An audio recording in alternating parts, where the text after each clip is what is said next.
How do you stop a man that was once told he was too weak for football? A man who turned rejection into fuel, who stared down the face of death before he even lifted a trophy. This is the story of Robert Lewandowski, a tale of betrayal, obsession and greatness, and the Ballon d'Or that never came. Born in Warsaw in 1988, Robert came from a sporting family. His father was a judo champion, his mother a volleyball player. But tragedy struck early. When Robert was just 16, his father dies right in front of his eyes. The only man who believed in him, who pushed him to chase his dreams, was gone, and things got worse. His childhood club, Legia Warsaw, kicked him out. They said he was too small, too frail, and not good enough. Most kids would have quit, but Robert couldn't do that to his father, and so he joined a tiny third division team, Znis Proskau. No one paid attention. Because he had pace, the club played him as a right back, till one day their striker got injured, and history changed forever. In just 2 years, Robert Lewandowski was the league's top scorer.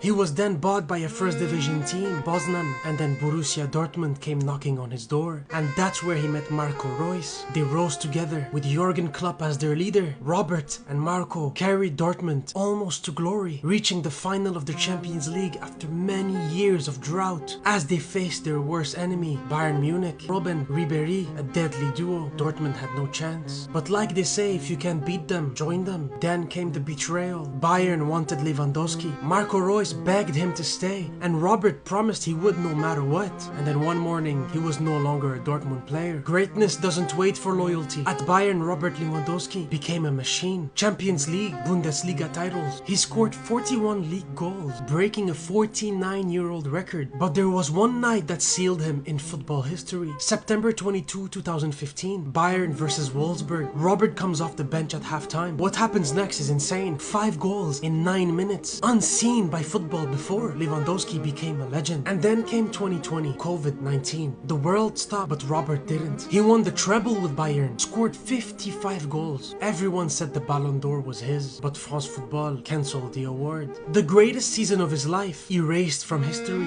He came back in 2021 stronger than ever, broke records again, carried Poland to some of the greatest achievements they've ever had. But Messi won the Ballon d'Or. Even Messi himself, as he was accepting the award, he said, "Robert, you deserve this Ballon d'Or." But the world didn't listen. Lewandowski stayed humble, kept working, kept scoring. He left Bayern for Barcelona, a new challenge, becoming the mentor of the likes of Lamine Yamal and Rafinha. You see, players like this never needed a Ballon d'Or to validate their greatness. A boy who was once too weak for football became one of the greatest strikers the game has ever seen.